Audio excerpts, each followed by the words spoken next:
Welcome to Linux for the Rest of Us, episode number 84. The show where we talk about Linux, that operating system we all know and love, or some of us know about it, some of us love it. And different things about Linux is what we cover, news, application, distros, what's going on with Linux in the world. And the man who brings that to us every week, like a champion, is our friend, the Linux maven, the door-to-door geek, Steve McLaughlin from door-to-doorgeek.com. What's up, Door? Hey. Well, except for last week. Oh, yeah, except for last week. I should have put a modifier in there. So what happened last week? Why didn't you do any show? You're being lazy, right?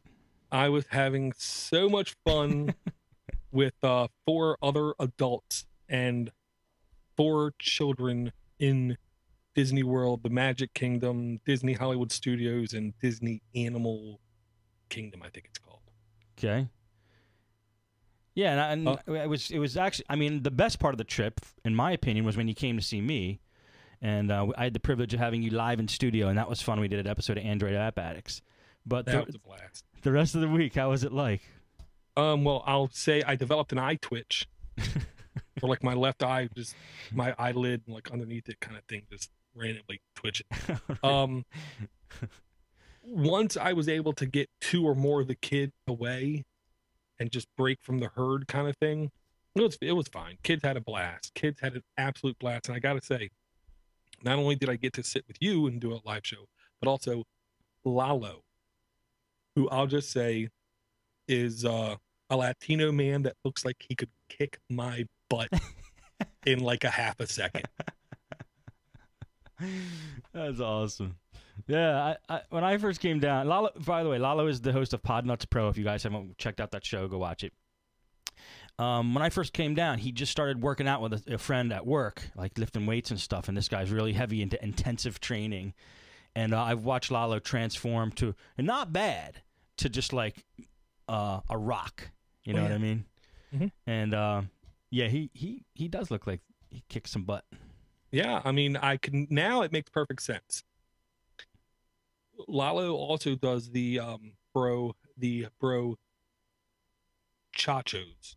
So that means Caldwell is the bro. Frankie must be the cha, because he's like a cha-cha-cha. And that makes Lalo the cho, which I don't know what that means. I don't know that. I don't even know how you came up with that. I don't know. It's clever, though. I don't know. But I got to say, meeting Lalo was utterly cool. Got to shake his hand. Yeah. The only thing I wish is that I could have made the trip a 2-week trip and hung out at least a full day before with you guys. We will hang out at Ohio Linux Fest. That is the plan. That is the next Podnutz party. We'll be there this September. So if anybody wants to hang out with us, meet us up there. And by the way, we talk about how Lalo looks like he kicked the crap out of us, but he's the nicest guy in the world. Beyond nice. Yes. And I will say, even on Art of Podcasting, you said it's now not Ohio Linux Fest. It's the Podnutz party, and OLF just happens to be there. Yeah. I know, the way I said that came out wrong. I mean, that meant no respect to the Ohio, or disrespect to the Ohio Linux Fest. They'll get over it. Yes. All right, man. What do we got going on today for Linux? Well, I will say, typically when I do take off a week, something comes up with you, something comes up with me. I got a blistering headache, something. And then the following show, I have like piles of stuff. Well, because I was, for the most part, in reality, compared to normal time, utterly disconnected for that whole week. Mainly, I was just trying to save battery. And I didn't want to do stuff over the hotel Wi-Fi because I know all they do is snoop on my data. Yeah, so it's hotel Wi-Fi. Enough said. All right. So I was utterly disconnected. With that said, I still think I got good amount of stuff. Not great, but good. Okay. The first super quick I got to mention is this weekend. If you're listening to this live, you have a chance. If you're not listening to it live, sorry. Indiana Linux Fest is going on. I want to say it is the 13th, 14th, and 15th, which is in Indianapolis, Indiana. Is it the Elf? Sure. They call it the Elf? I don't think they do. I think they just call it Indiana Linux Fest, which, Okay. Let's check. It definitely sounds like a good time, again, because of all the Linux Fest, because of the people that are going. The talks do seem good too. The main reason I'm near physically upset of missing this fest is because Ellis Owens, Clark Kent, and Jeff Owens, Black Hammer, both live much closer to that fest than I think any other fest. And I would have honestly just liked to spend another couple days hanging out with them. Did you hear about Ellis this weekend? I know he was trapped in Dallas last week. No, he got engaged.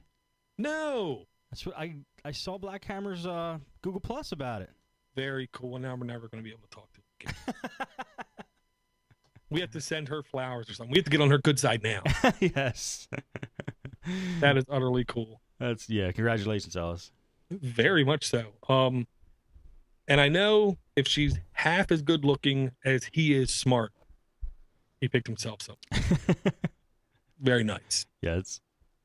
Okay. I want to talk a little bit. This is not your typical basic, Stephen. This honestly might end up being half the show.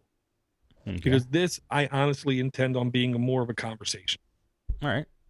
I like to do that. Okay.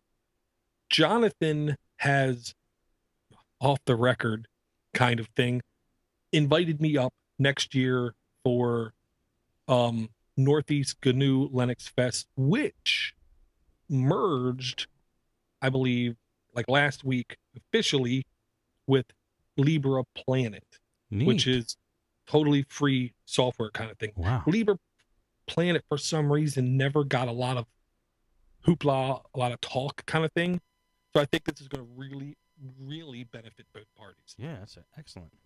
So I'm not sure if the offer still is outstanding, but I'm still saying the offer is outstanding because my wife might be hearing this. And which got me thinking, I can't just go up to that fest naked. Like, this is my first time giving any kind of talks. So I really want to do something at OLF. Right now, they have an open talk submission. I've already put in for one, and I'm going to put in for at least two more. Now, one of the, I think, facts about life is if you talk to a professional about something, they almost don't understand what it means to not be a professional at something. I.e., if Peyton Manning were to explain to a chess player the actual physics and everything of football, he might not really understand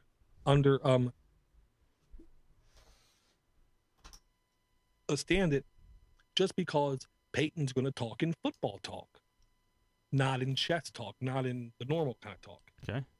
So I wanted to throw out there some talk ideas.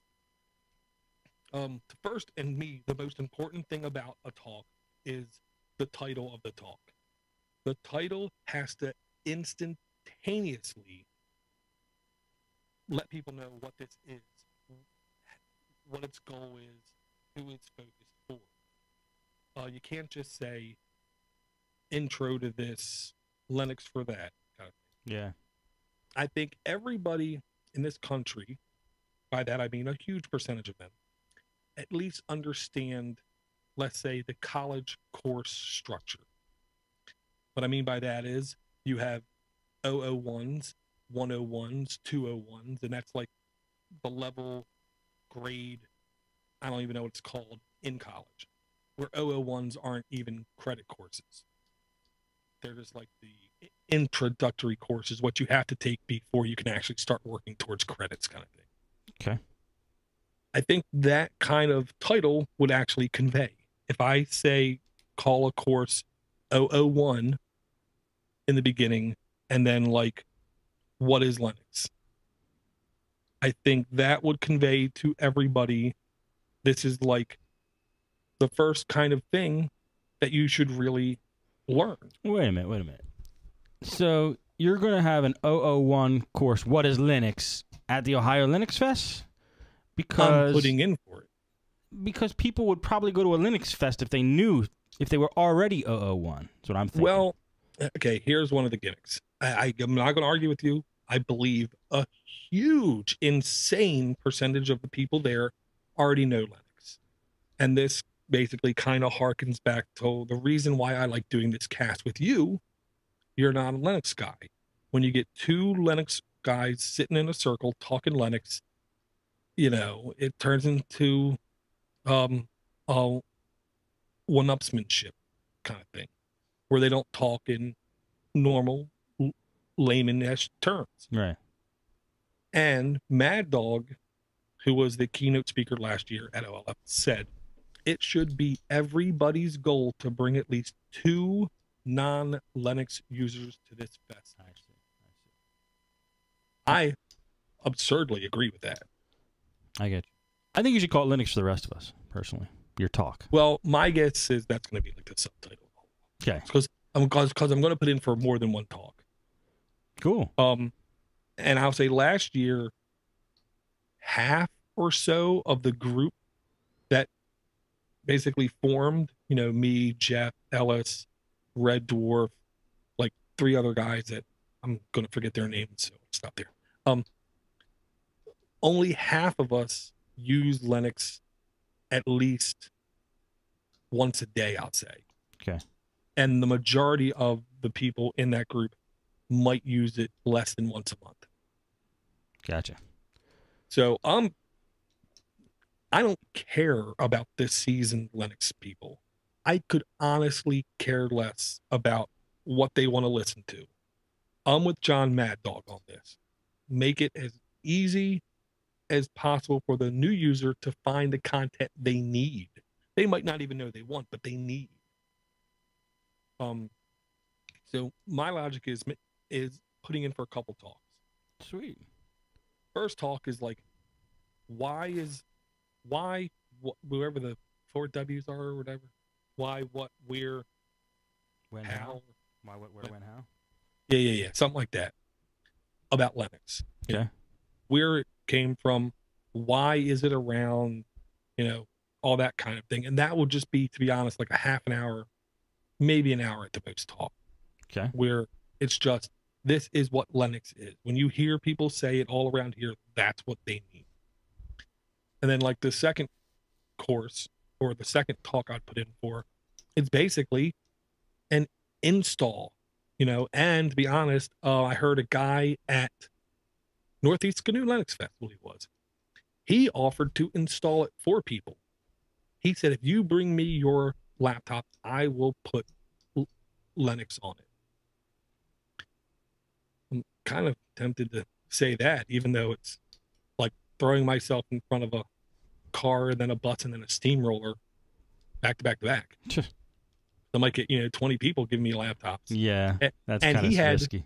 Well, and he had hardware to back him up, because what he did was very craftily had a laptop running a Pixie server and then had a network hub to where people could just come in, put their laptop down, plug in the network cable, power it up, hit a key on most laptops, Pixie boot, and it would automatically.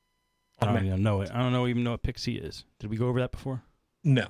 It's like booting to your thumb drive or your CD-ROM drive, but you're booting to the network. I got you.